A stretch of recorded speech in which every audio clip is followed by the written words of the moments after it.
I'm going in search of witches. Witches. Witches. I guess you found me out, huh? Yeah. You should come around here on Halloween. You'd really see something then. Oh, yeah? Yeah, we all jump off the roof and fly. You know, sort of like a coven. You have placed Fester under some strange sexual spell. At what time will we be spellcasting?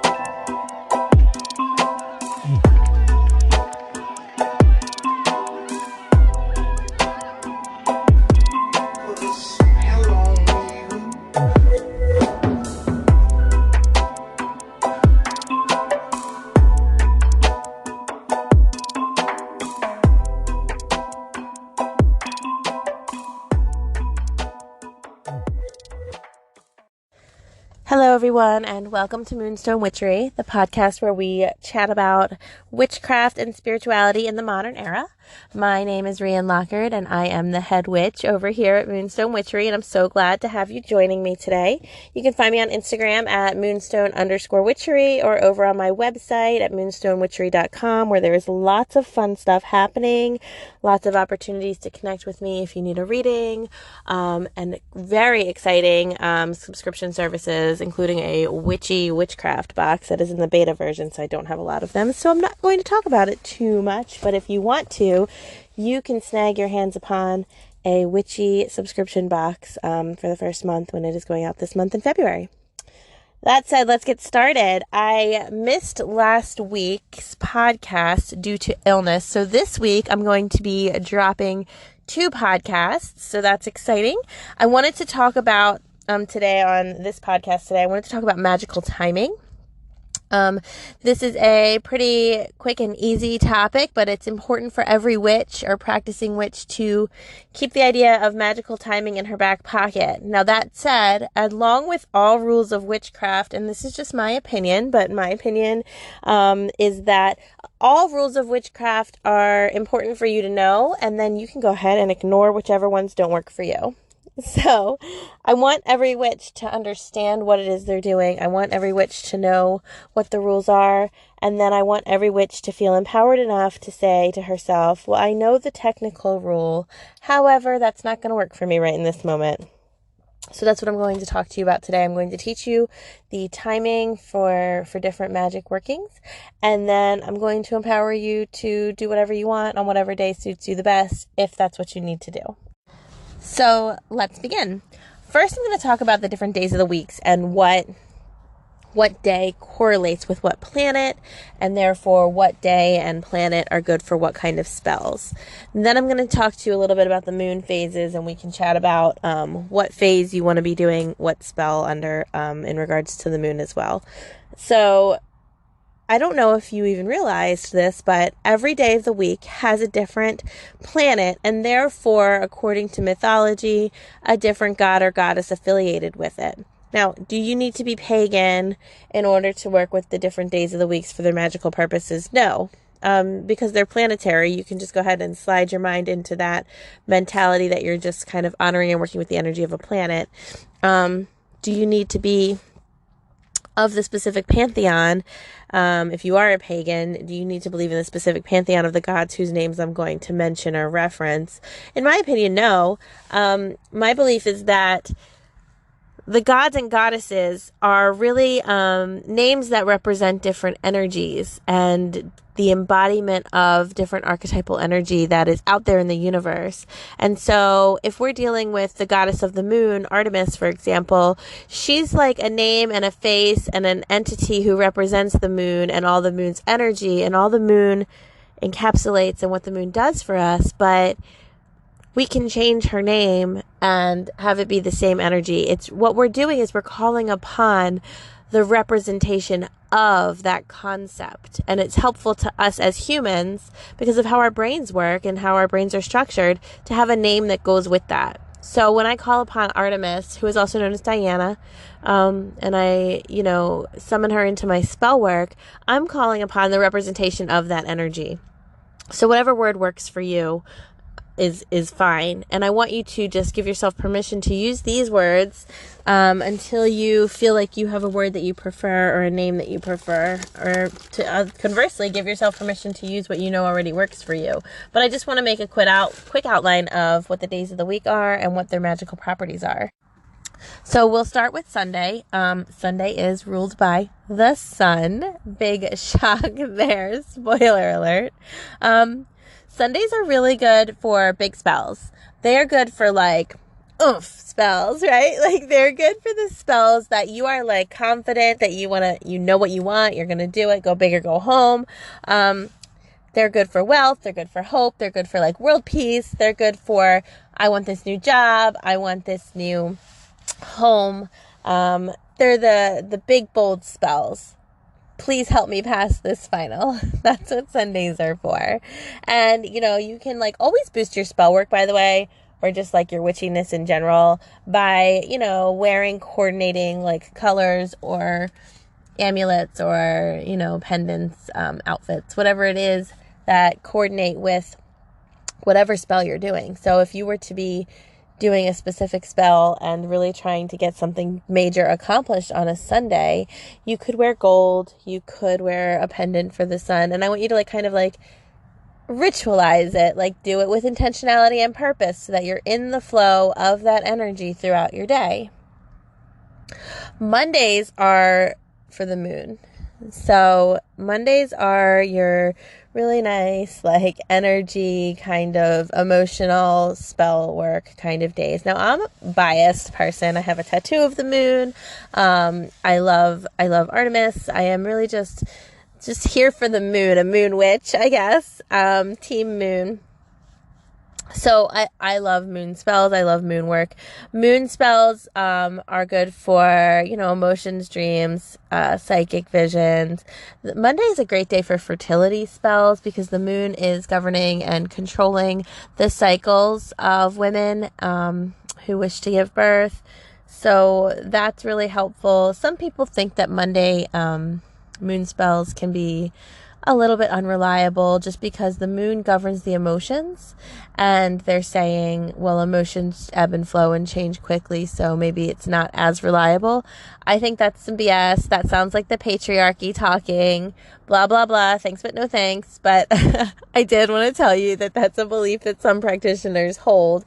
I think that as long as we learn to honor and to work with the up and down nature of emotions, that we will understand that a spell or anything emotional will go through transitional phases, but that doesn't mean that it's just like a wash or not worth dealing with. But that's a whole rant for a different day. Also Mondays, because it's ruled by the moon, are really great for any water magic that you want to do. Or anything to do with water. If you're working with like a Cancer or Scorpio, something like that, you might want to do some spell work. Pisces. Also, Mondays are great for cleansing and anointing your magical tools because you're utilizing that moon energy for cleansing, and I would say even charging. I mean, it's all anointing, charging, whatever it is. Anointing to me implies oil. If you're not necessarily working with oil, you can still charge your magical tools on Mondays. And Tuesday is ruled by Mars. Mars is the god of war.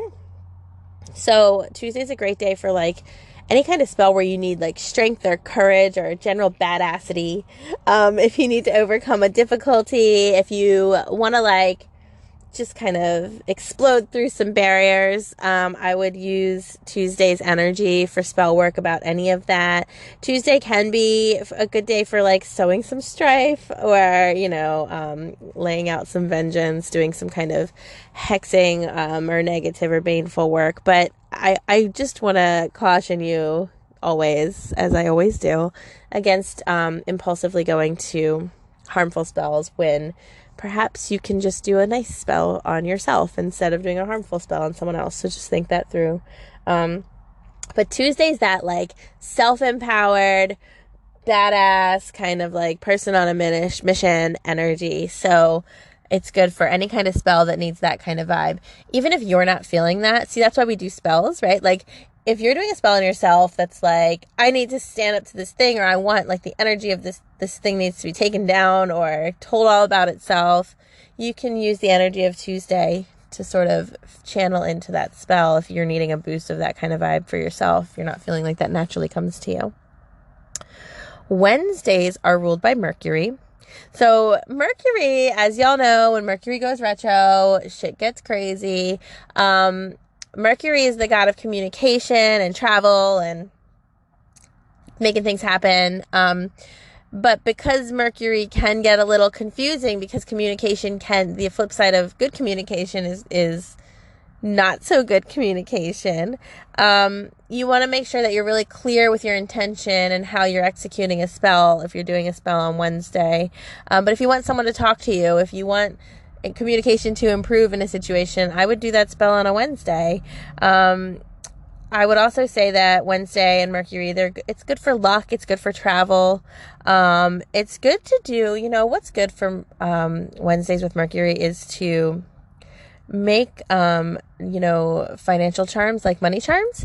I don't know if you guys are aware of this, but a lot of witches are carrying around little enchanted objects for themselves, or charms, or little good luck tokens. People might not even realize that they're doing a witchy thing by keeping some kind of coin in their wallet, or a different crystal that goes in their wallet, or whatever it might be, in order to increase their finances. But that's some witchcraft. Anything you're doing and you're like, oh, it's just a superstition, or it's just been taught to me by my family, those are usually kind of witchy charms, which is great. That's not a bad thing. I just want you guys to start to see how this kind of stuff is kind of everywhere.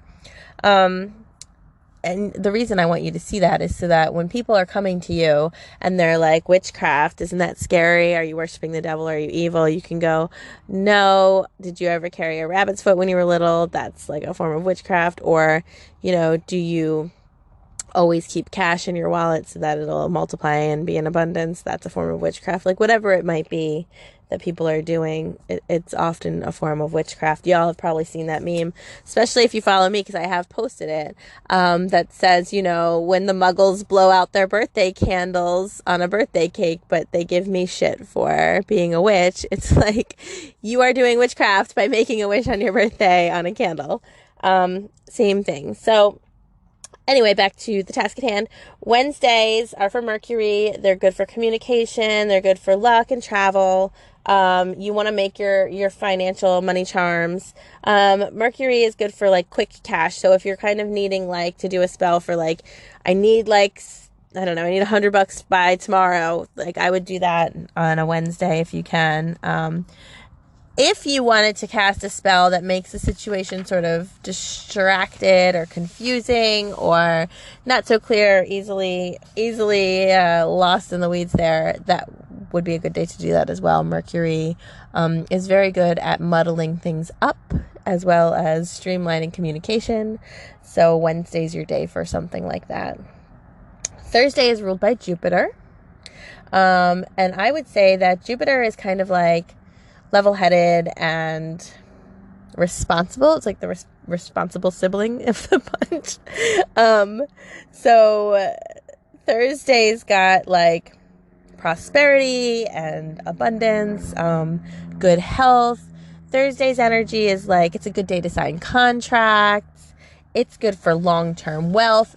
Thursday's kind of like, if you had like a dad that was like smart and knew, like, you could call him for advice. Like, that's like Thursday's vibe. It's good for long-term prosperity, maintaining positive health both now and in the future, signing any kind of legal document, like general adulting, I would say. Any adulting kind of things you want to do on a Thursday, whether for yourself or for somebody else. If you have a very adulty person in your life, I would do any spell work on them on a Thursday as well. Friday is for the love spells. Friday is Venus's day. So Friday's your best bet for love spells. I used to do weekly love spells. I should probably get back in the habit of that now that I've moved and I'm settled in and everything. I love doing love spells. Make them all pretty and play some nice songs to them. Venus runs Friday, so she likes red and pink and all the lovey love things. I also want to tell you, though, that if you're going to be doing a love spell, please also consider doing a love spell on yourself, a self-love spell, so that you can increase how much you love yourself. My thought is, if you're having to do a love spell on somebody else, well, what does that mean? Maybe you want to reevaluate and find a person who you don't need to do a love spell on. But I do understand. And like I said, I've been doing love spells for hire for a long time. So it's not like I'm an anti-love spell. I'm just saying, consider doing self-love spells on yourself, because I think that's fundamentally the most important thing. The most important relationship you're ever going to have is the one with yourself. This is my Oprah moment, so please just allow me to have it. And you can also do love spells on Fridays that are designed to draw in your truest love to you. So it's not like you have to target a specific person. You can just say, I'm ready for the true love of my life. Please bring her to me. And then she will arrive. Or he, whatever, they. For Saturday, that's ruled by Saturn. Saturn is the lord of endings and the underworld. Saturday is the last day of the week, and so it is the spell that is good for endings of things, banishing, protection, those kinds of things, binding spells, both positive or not so positive. Now, a binding spell that's positive, an example of that could be in the love spell category, or you can just be binding someone to you in a different capacity, or you can be binding someone so that they cannot be in touch with you. So you're going to bind them so that they're not able to reach out to you. Saturday is also a beautiful day for connecting with your ancestors. There's a steadiness to Saturday. A steadiness, and they want to say it's a darkness, but darkness in our culture has such a negative connotation, and it grosses me out because I don't like that darkness has a negative connotation, but it's got that sort of death energy, which again isn't bad. We can connect to our ancestors on Saturday in a beautiful way that's not bad or sad or anything like that. It just is. It's deeper. It's got that, really, it's like the water that's way down deep in the river, under the current, that's kind of colder and darker, but really rich and fertile and full of the treasures. So that's what Saturday is for. Also, Saturday you can sort of do spell work about recovering from addiction, or getting through some grief as well. Now, I read this thing that was interesting that said that Saturday is for contacting ancestors who sort of just died, but that if you want to contact a hero ancestor, you need to talk to them on a Tuesday. So I'm not really sure what that's all about. I guess if it's because Tuesday's the god of war and they're assuming if you're a hero, you died in battle somehow. Don't really know, but I thought I'd put that little tidbit out there because when I learn something new, I like to share it. So there you go. So that's your days of the week. Sunday's the sun and big spells. Monday's the moon, kind of emotional, psychic, divine communication sort of spells. If you're asking for information from your guides, that's a good day for that. I'm on Tuesday. Tuesday is Mars. That's the god of war, vengeance, general badassery. Wednesday is Mercury, communication, and quick money, good luck. Thursday is Jupiter. That's the responsible adult day, adulting Jupiter, prosperity and contracts and abundance and things like that. Friday is for love. Who doesn't want to fall in love on a Friday? Fridays are my favorite day of the week. I know Saturday and Sunday, if you work a traditional job, you're off, etc. But I also always feel obligated to get things done. But on Friday, I'm woo, it's Friday. Let's get to the end of the day. And then yay, Saturday is for Saturn. God of the underworld, that kind of energy. I don't want to say it's negative. If you want to do some protective spells or some, negative work, you can do that on Saturday as well. So that's your days of the week. Now, I want to talk quickly while I'm talking about magical timing about the moon phases, because this is important too. When the moon is waxing, okay? So when you have a waxing crescent, you're going to have, the waxing crescent's going to come after the new moon. This will be when the moon is black on the left and kind of like little slivers of white on the right. Waxing moons are beautiful times for drawing in and increasing and growing spells, and spells that, things that are kind of like building momentum that you want to grow. So if you want to enhance your relationship with someone else, whether it's a friendship or a romantic relationship, or if you want to increase your finances or whatever it might be, you want to do it during the waxing phase of the moon. Right after the waxing crescent is the first quarter, or the waxing half moon. So the moon will be dark on the left at that time, and white or illuminated on the right. And so as the moon grows, right, so do your spells. So as you're wanting to increase things in your life, or have more of them, this is the time when you want to do these spells. And you could even set a spell, and you could even time it, since each moon phase, I think, is like 3 or 4 days. Probably a little bit right around 4 days. You could set a spell that spans across a couple phases of the moon. So as the spell increases, so does the abundance. If you're doing prosperity spells, always try to do them during a waxing moon if you can. The waxing gibbous moon is once it's like mostly white on the right hand side, and there's like smaller slivers of black on the left, and it's sort of approaching a full moon. The moon kind of looks pregnant. Again, that would be a nice time for fertility or anything you're trying to increase in your life. And then the moon is full. Right around 14 days into the moon cycle, the moon is full.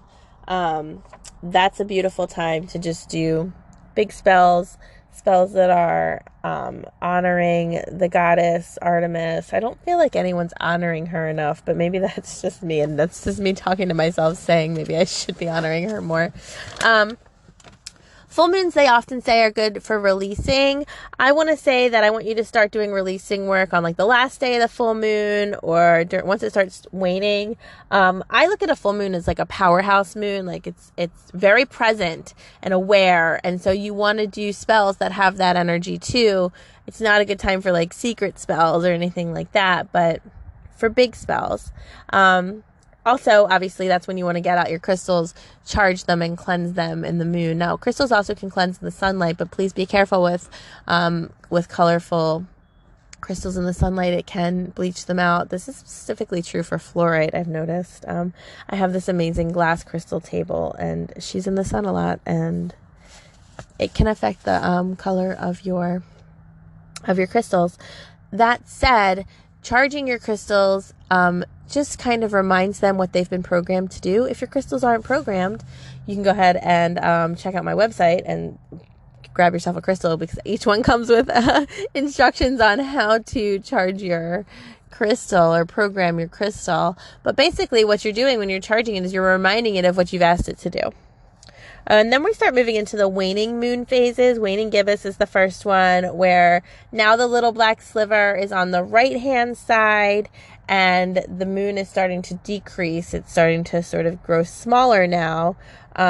This is when you want to do spells about releasing, or things decreasing or reversing or letting go of. You're in the phase of the moon where you are getting rid of. And that's what's happening as you move through these quarters of the moon until you get to the new moon.